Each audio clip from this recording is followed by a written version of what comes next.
Dear students, welcome to the class. We were discussing metal carbonyls and also structures of some of the metal carbonyls. Yesterday's class we have already seen the structure of tetracarbonyl nickel and pentacarbonyl iron. And in the today's class, let us see the structure of some of the other mononuclear complex like hexacarbonyl chromium and some of the polynuclear carbonyls structures also.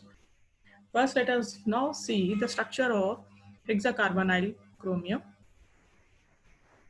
Since the structural studies have suggested an octahedral geometry for chromium hexacarbonyl. The CRC, the chromium carbon distance is found to be 1.92, while the C bond O bond length is found to be 1.16 angstrom. The molecule is found to be diamantic. The structure of the hexacarbonyl chromium is this octahedron with a D2sp3 hybridization. If you carefully observe the structure here, these four carbonyls are in a one plane and the other two carbonyl are one is above and the other is below the plane. This type of geometry is known as octahedral geometry, and these four carbonyls are known as equatorial carbonyls, and the other carbonyls, one which is above the plane and the below the plane, are known as axial carbonyls. Now let us see the structure.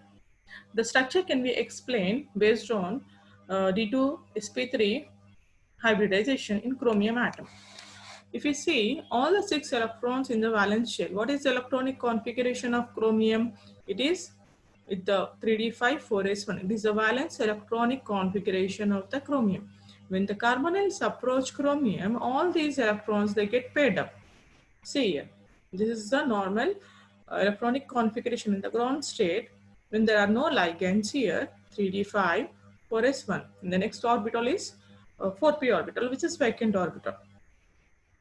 And when the carbonyls approach chromium atom, all the electrons, they get paired up like this. There is a rearrangement in the electron.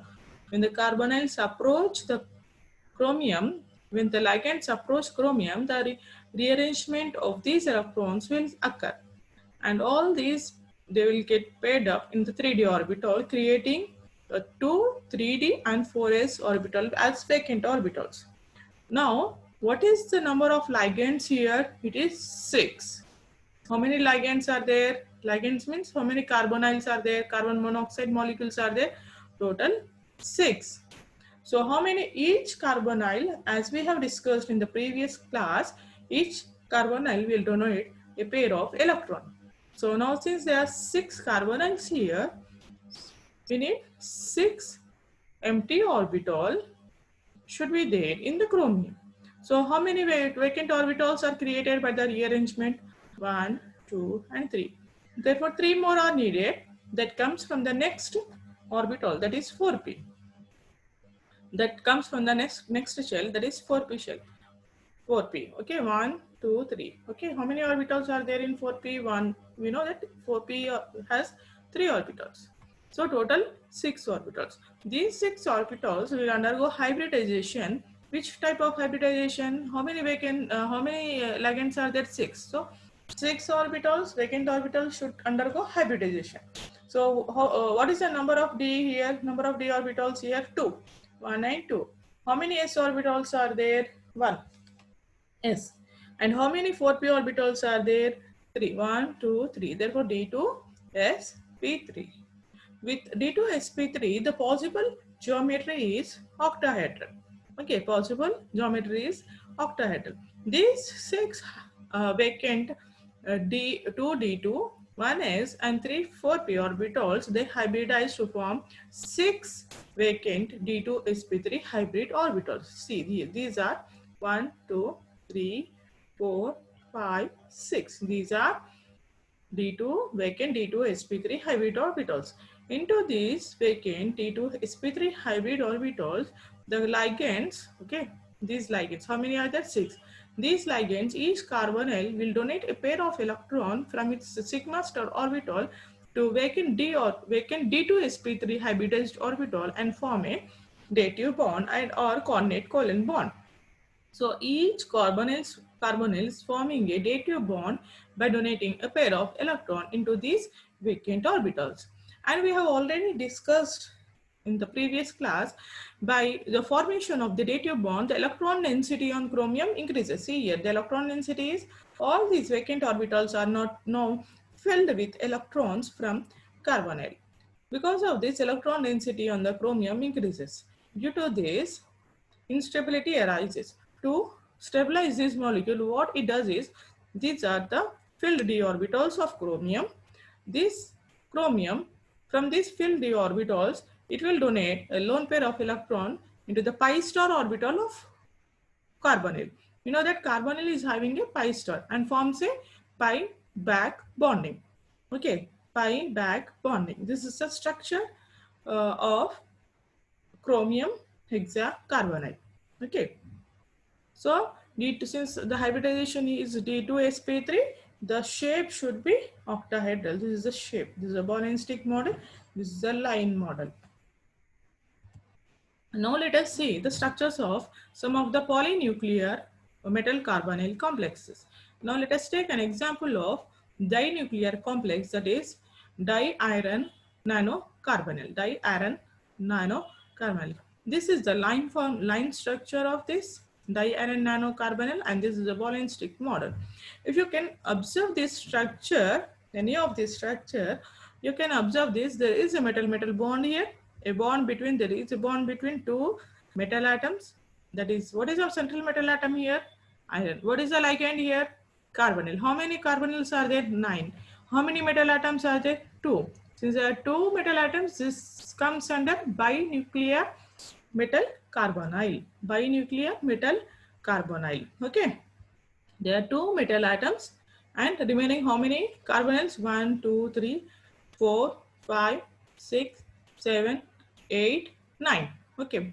Out of these 9 carbonyls, if you carefully observe this bonding, each iron is bonded to one carbonyl, only carbonyl.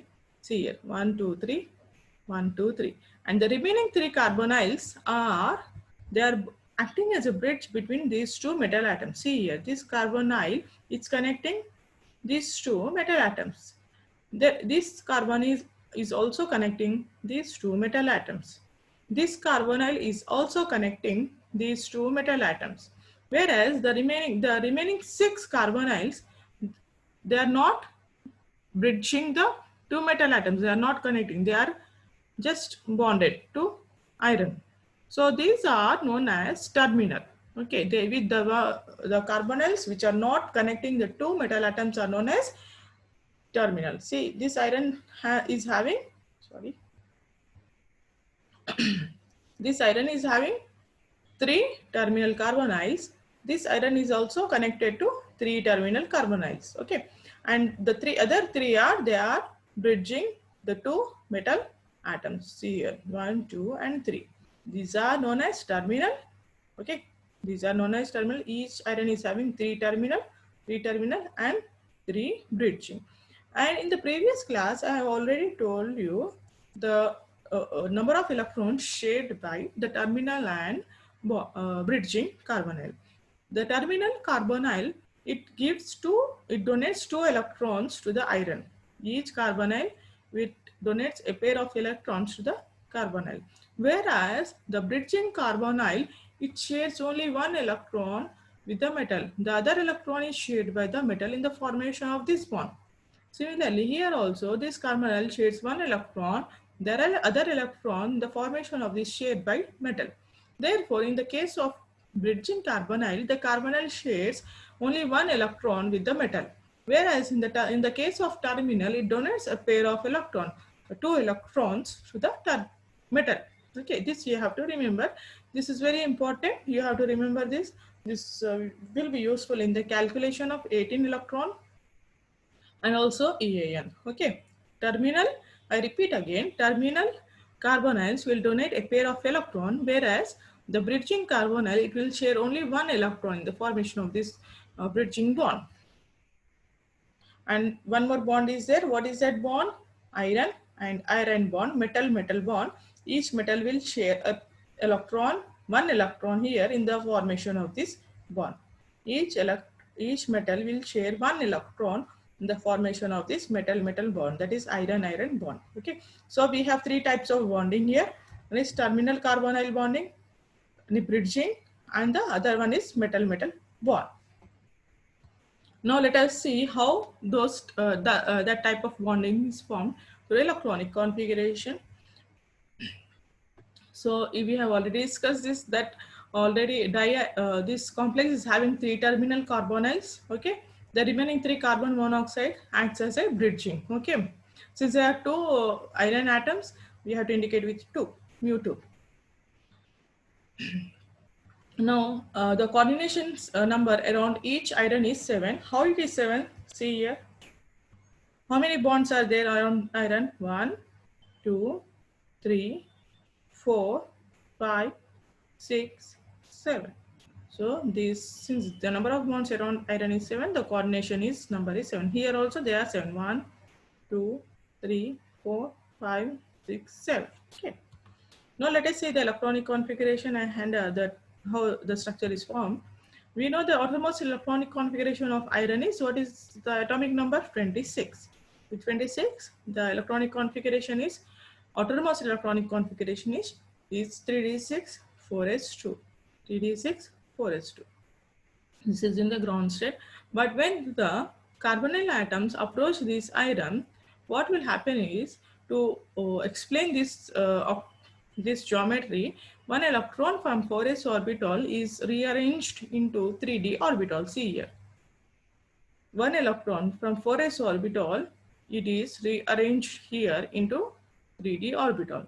So when the carbonyls approach iron, the electronic configuration is like this. It becomes 3d7 4s1. 3d7 4s1. One electron is rearranged here from a 4s orbital to 3d orbital.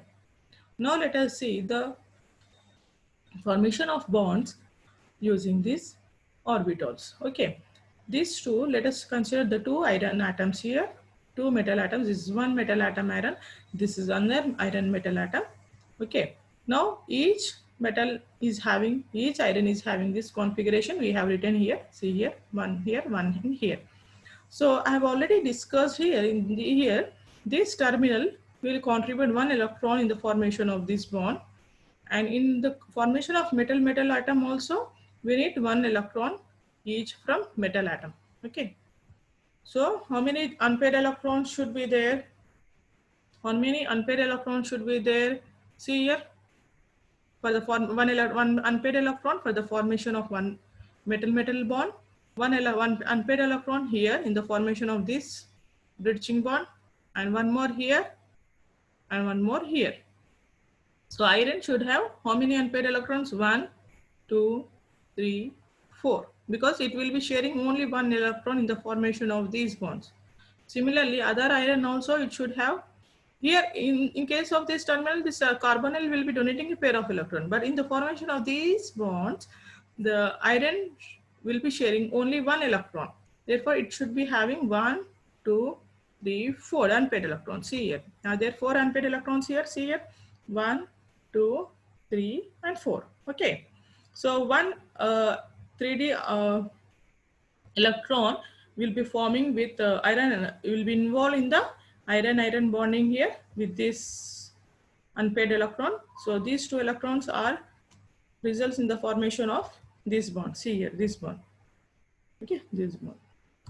So remaining three, these three are involved in the formation of bridging. See here, as I said, each carbonyl will share only, in the case of these bridging carbonyls, each carbonyl will share only one electron with this iron and the one electron with this iron. Okay, so see here, the carbonyl will be having 2 electrons.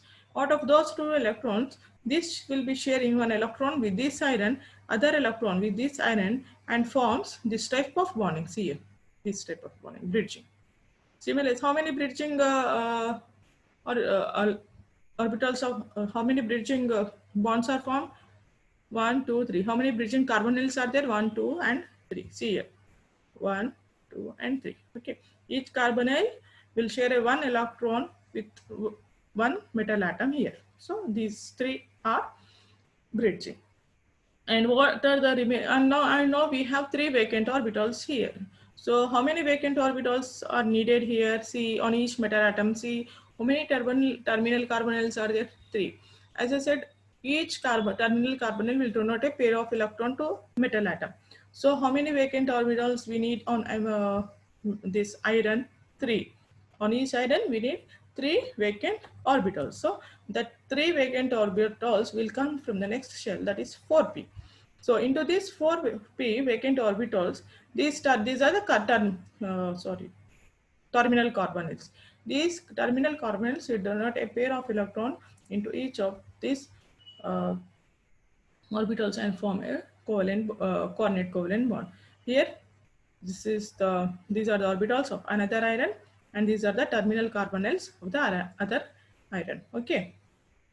So the hybridization is D2sp3. Okay, D2sp3.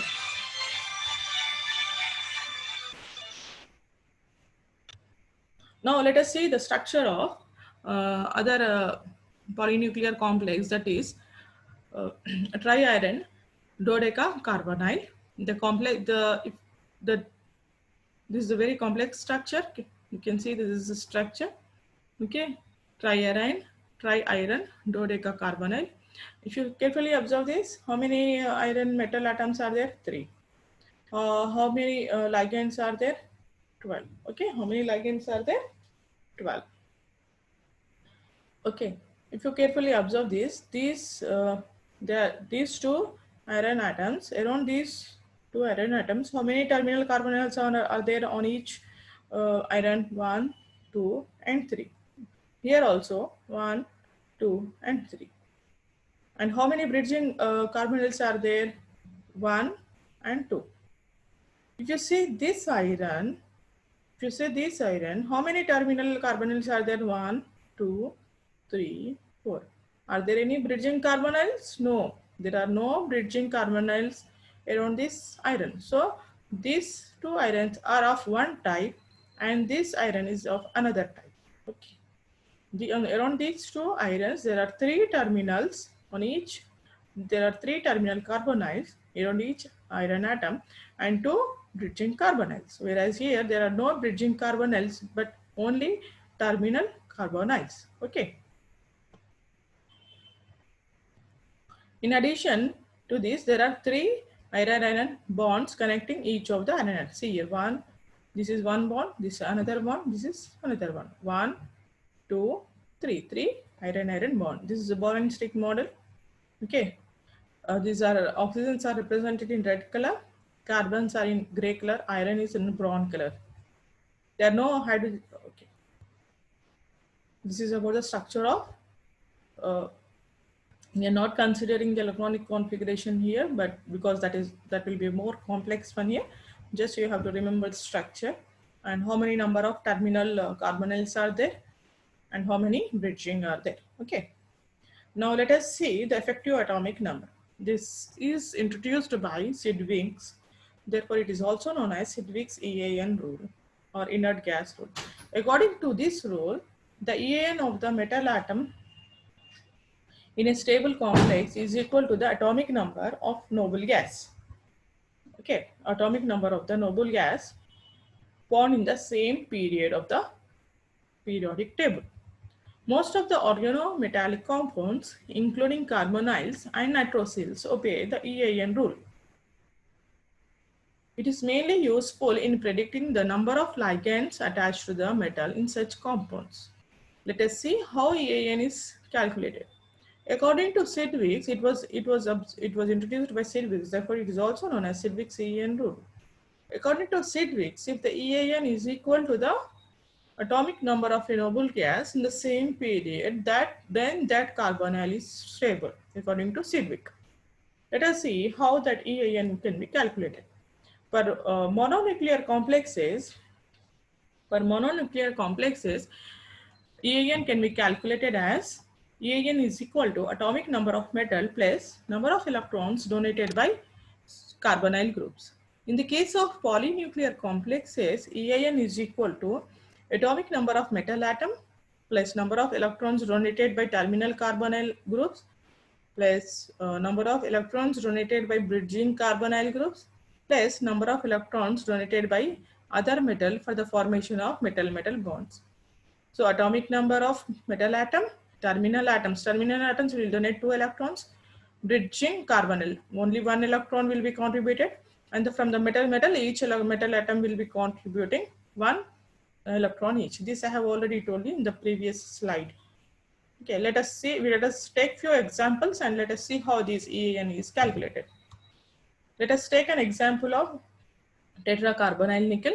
Okay, the atomic number of metal atom, that is nickel, is 28. How many ligands are there? That is, how many carbonyl groups are there? 4. Since there are 4 carbonyl groups. Is this mononuclear or dinuclear? This is a mononuclear, not polynuclear. Therefore, EAN is equal to atomic number of metal plus number of electrons donated by CO groups. So each carbonyl will donate a lone pair of electron. How many lone pair of electrons? How many carbonyls are there? 4. So 2 into 4, 8. Therefore, what is EAN what is EAN formula? Atomic number of metal. What is the atomic number of metal atom here? 28. So number of electrons donated by carbonyl. How many electrons are donated? Each will donate 2 electrons. How many carbonyls are there? 4. 4 into 2, 8. That is equal to 36.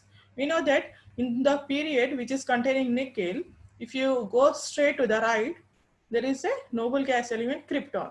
And since EAN of this complex is equal to atomic number of noble gas element krypton in the same period, 36, therefore, according to Sidgwick, this metal carbonyl is found to be stable. Okay.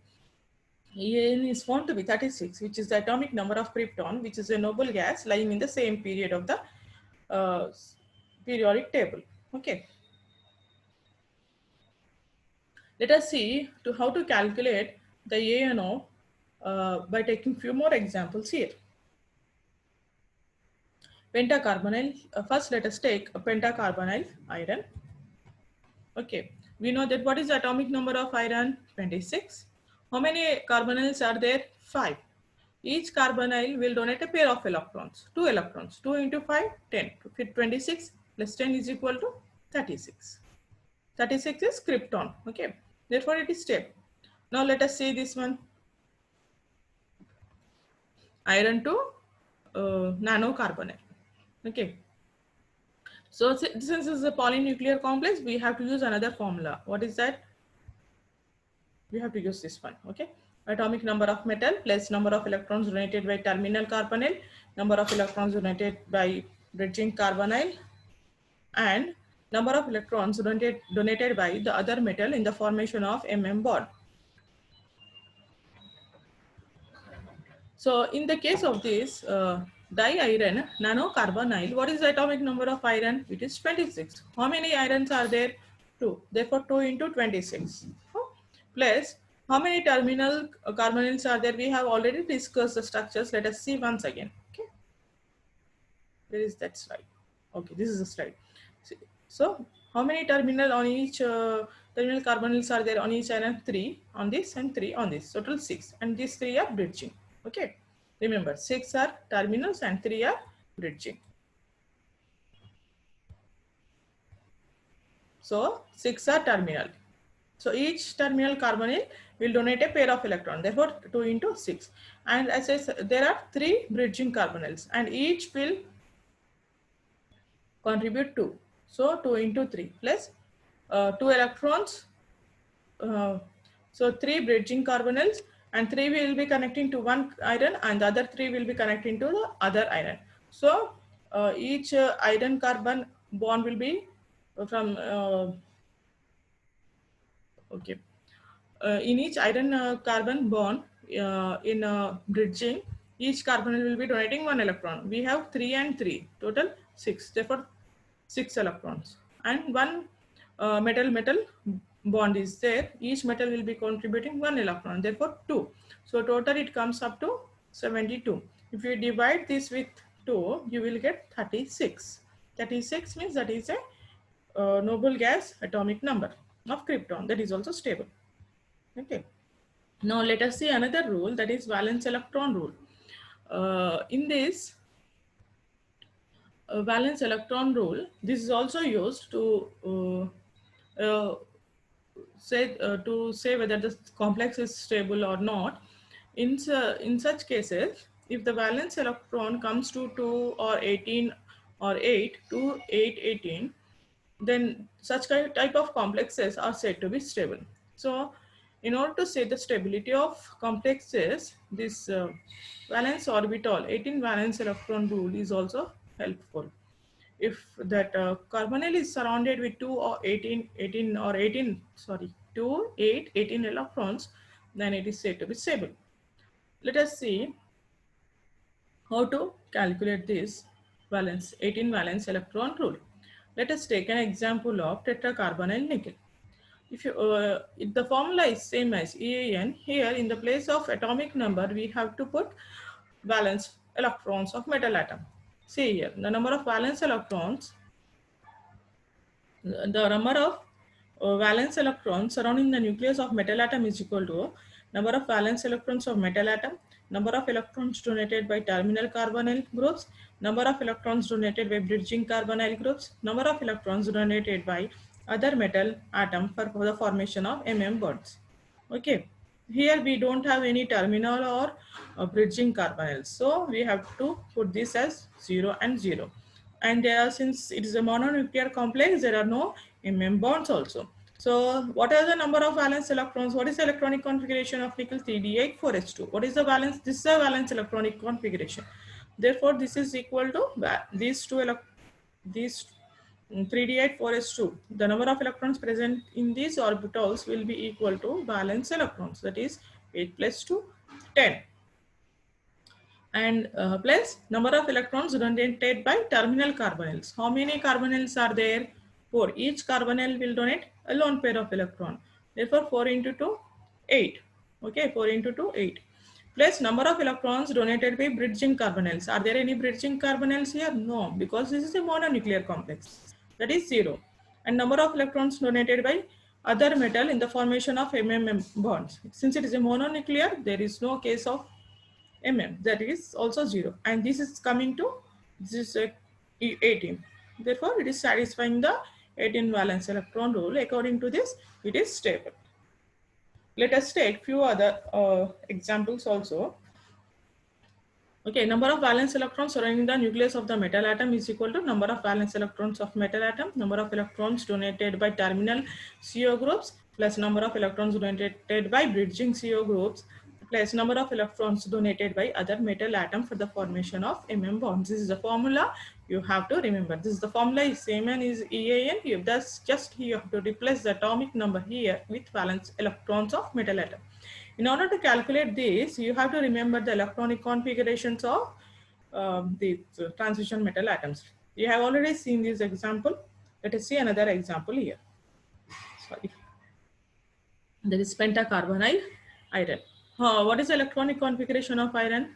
This is 26. Configuration is valence electronic configuration is 3d6 4s2. So how many valence electrons are there? 6 plus 2, that is 8. Okay. So how many carbonyls are there? 5. Each carbonyl will donate a pair of electrons. Therefore 2 into 5, that is 10. So total valence electrons are equal to 8 plus 10, that is 18. It is also satisfying. Let us take this one, dinuclear complex. Okay. What is the electronic configuration of iron? 3d6 4s2. Okay. So order electronic configuration is 3d6 4s2. Therefore 6 plus 2 8 are valence electrons. So since this is a binuclear complex, we have to consider this formula, the full formula we have to consider. Number of electrons donated by bridging and also terminal. How many, we have already seen the structure of this carbonyl. Out of these 9 carbonyls, 3 will be terminal, that will be contributing 2 electrons, therefore 6. And 3 are bridging, that will be contributing only 1 electron, therefore 3. And each metal will be contributing 1 electron, therefore is 1. Total 6 plus 3 plus 1 and plus 8. It comes to 18. For each, this is for each iron, not for the 2 irons, for each iron. Now let us take another example. This is iron 3, cobalt 12. The outermost electronic configuration is 3d6 4s2. So 6 plus 2, 8. So we have already seen this. In this, there are two types of irons are there. Around one type of iron, two are of the similar type, same type. Another iron is of different type. On one iron, there are only terminal carbonyls, and on the other two irons, there are terminal as well as bridging carbonyls. So that's why we have taken these two cases here. So on one iron, there are only terminals. We have seen the structure, just recollect it. There are 4 terminals on one iron, therefore 4 into 2, 8. And metal bridging is that comes to 2, because that iron is bonding with the other two metal atoms, that other two irons, therefore it is 2. So on the other two iron atoms, there are 3 terminal on each iron, therefore 3 into 2, 6. 2 are bridging, and each bridging will contribute only 1 electron, therefore 2.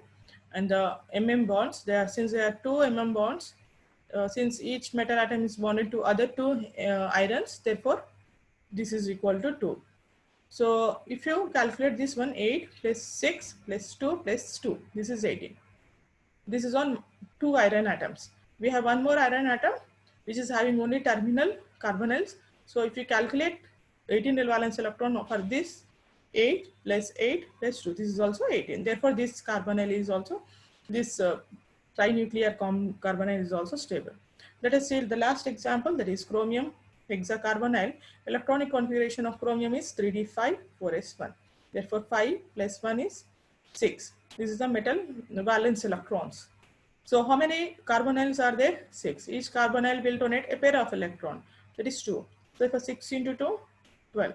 12 plus 6, that it comes to 18. This is also stable. This is about 18 valence electronic configuration, 18 valence electron rule. So with this, we have finished this chapter. In this chapter, if you summarize what we have studied the definition of metal carbonyls. We have seen what is metals. We have seen that only transition metals can form this type of complexes. We have seen what is ligand and classification of metal carbonyls. They are basically classified into how many types? 2 types. One is mononuclear and then one is polynuclear. Mononuclear means which contains only one metal atom. Polynuclear means which contains more than one metal atom. Okay. And then we have seen the bonding bonding in carbon monoxide. We have seen the molecular orbitals of carbon monoxide, in molecular orbitals of carbon monoxide, it was seen that sigma orbital or the HOMO, that is highest occupied molecular orbital, and pi orbitals are LUMO, lowest unoccupied molecular orbital. Therefore, carbonyl donates electron pair from the sigma and accepts electron pair into pi LUMO from the metal. Okay. And then we have seen few of the structural properties of few of the metal complexes like tetracarbonyl nickel, pentacarbonyl iron. And in today's class, we have seen the structures of hexacarbonyl nickel. And we have seen one dinuclear complex, that is nanocarbonyl diiron. And we have seen the structure of one trinuclear metal carbonyl, that is triiron and dodecacarbonyl. And then we have seen how the stability of these metal carbonyls is calculated by using EAN formula and 18 valence electron rule. And we have seen how to calculate them by using the formula and by using few examples also. I hope you have understood this chapter. Only practice, you should practice the structures and EAN and 18 valence electron. Just write down the formula of metal carbonyls, learn the electronic configurations, and just try to write the structure. Okay, dear students, thank you all. This is for today. In the next class, we'll meet with another new chapter. Okay, thank you all.